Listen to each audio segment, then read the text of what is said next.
Hey everyone, I'm Laura Palmer. My young adult fantasy book, The MirrorMasters, is now available for pre-order on Amazon.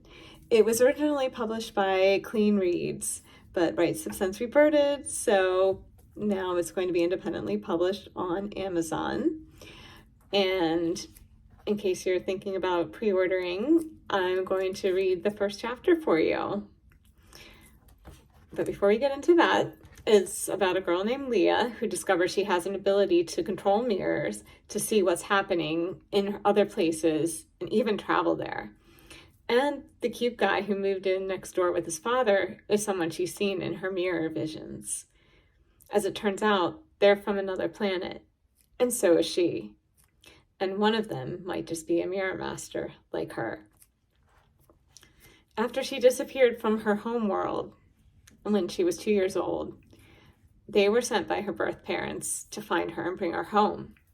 She's 15 now and has grown up in a beachside town with her adoptive family and best friends, never knowing where she came from until now. And she really struggles with the thought of leaving Earth, but her birth sister has triggered cataclysms on their home world that threaten to destroy the entire galaxy, including Earth and everyone she loves. Because of her ability, her help is needed to stop the device her sister activated before it's too late. So we'll dive into chapter 1.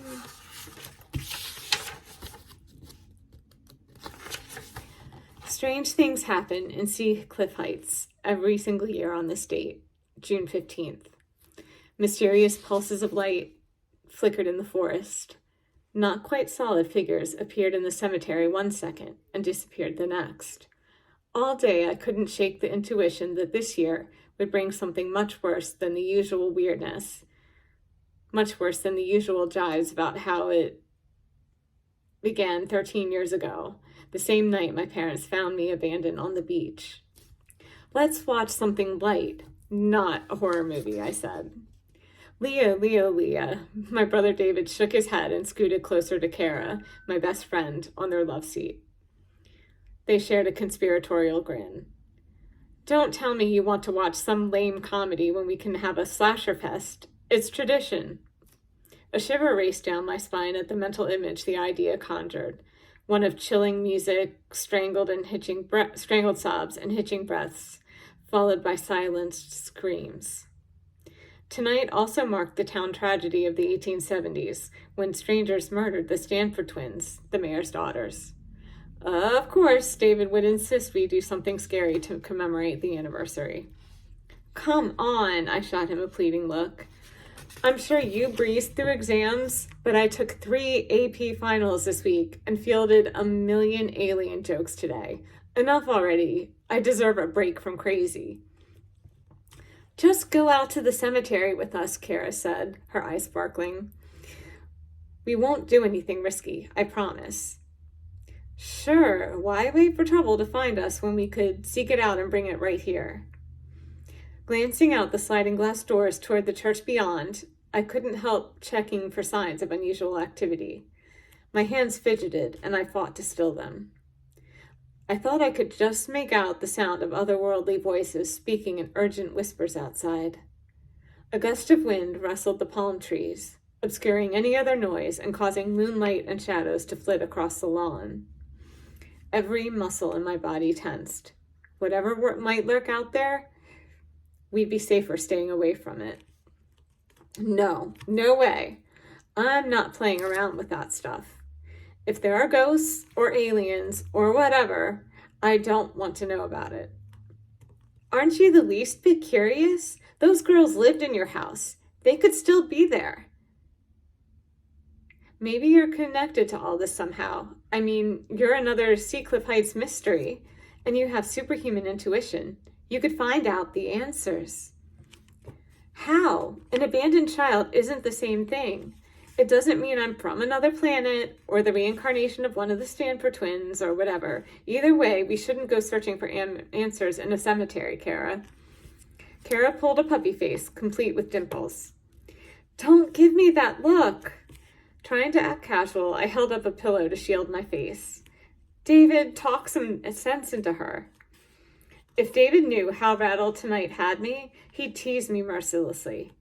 Kara, with her love of all things sci-fi and paranormal, would never understand. Oh, I don't know. What's the harm? Unless you're too scared. David snickered, his brown eyes crinkling with mischief.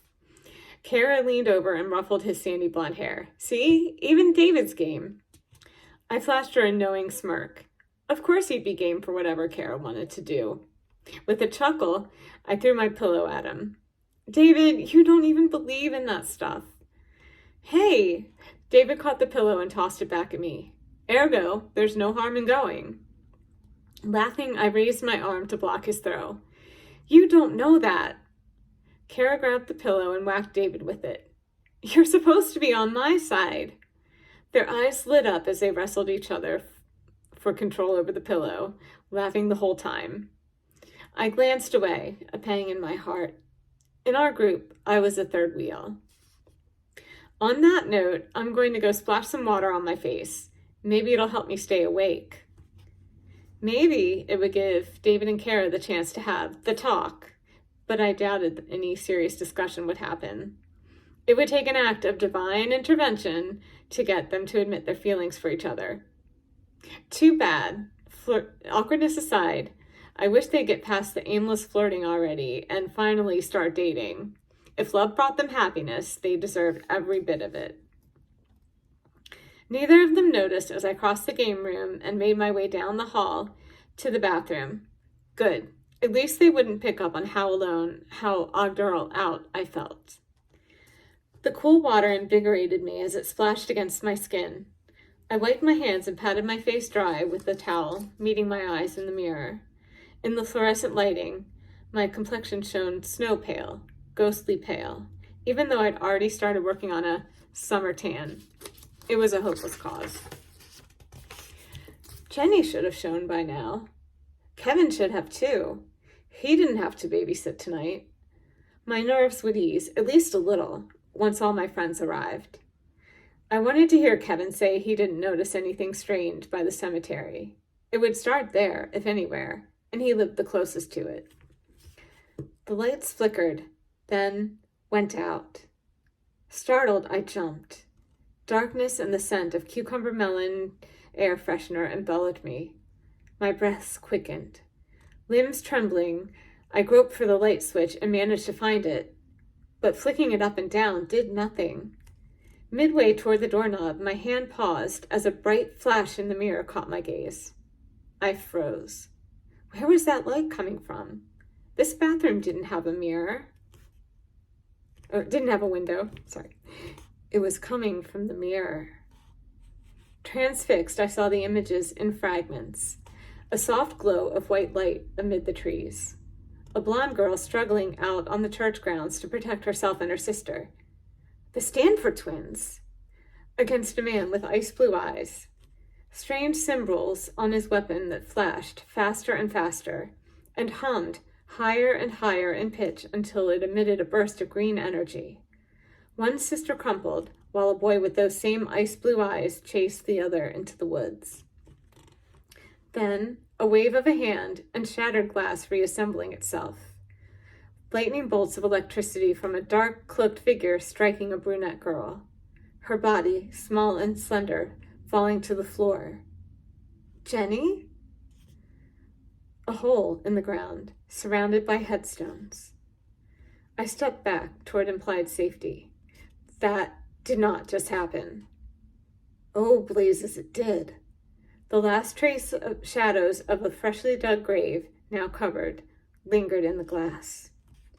What is that? My voice sounded small and tight to my ears in this enclosed space. I rubbed my arms in a vain effort to warm myself. Goosebumps prickled all along them. Dread seized me, settling like lead in the pit of my stomach. I blinked as the images disappeared, leaving me in complete blackness again. Heart pounding in my chest with a desperate need to escape, I fumbled for the doorknob, barely restraining the impulse to pound the door like a crazy person when my fingers failed to find it. Out in the game room, I heard the patio door slide open. Kevin said something to David and Kara, but his words were muffled, indistinct, worried. A jolt of fear shot through me. What if Kevin told them Jenny had been hurt? Or worse, just like the mirror had shown. Leah, come on, David called. Coming! My hand finally grasped the doorknob.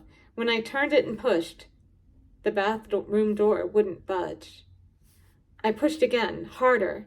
The door still didn't move. Guys, wait! I'm stuck!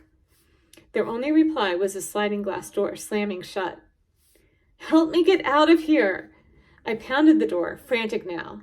Nobody came. They must have already gone outside, leaving me trapped with these images and unable to help them, warn them. They had no idea they were walking into real danger. Summoning every ounce of strength I possessed, I threw my body against the door to force it open. It stubbornly stayed in place. Again and again I tried, until my shoulder ached so badly I had to stop. Wait, I would not let a little power outage, a stuck door, or strange noises freak me out. In an old house like this, I should expect stuff like that to happen. No, they were just a product of my wild imagination, fueled by my fears about tonight. Besides, the others would be back for me when they realized I wasn't coming, wouldn't they? Use logic to rule out all other possibilities until you're left with the correct explanation, Dad would say. Logically, it made the most sense to believe I'd imagined it all. But what if it was real? Trust your instincts, Mom would say. The last time I'd had an instinct, something awful was about to happen. Mom and Dad got into a bad car crash on the way home from a movie after I begged them not to go out that night. And the time before that, Jenny would have died of complications from surgery if I hadn't told Mrs. Taylor to take her back to the hospital. Maybe I'd experienced those glimpses for a reason. Maybe I'd gotten trapped in here with no other option but to face my fears for a reason. If it meant finding out what might happen so I could protect myself and the people I loved, I needed to know. The mirror lit with an eerie glow again, as if responding to my desire. All thoughts of fleeing gone, I peered in closer, willing the images to become clearer. That's it. I hope you enjoyed the first chapter. And if you want more of Leah's journey, go ahead and click on the pre-order button, and I'll leave the link to that in the description box below. That's it for now. Bye.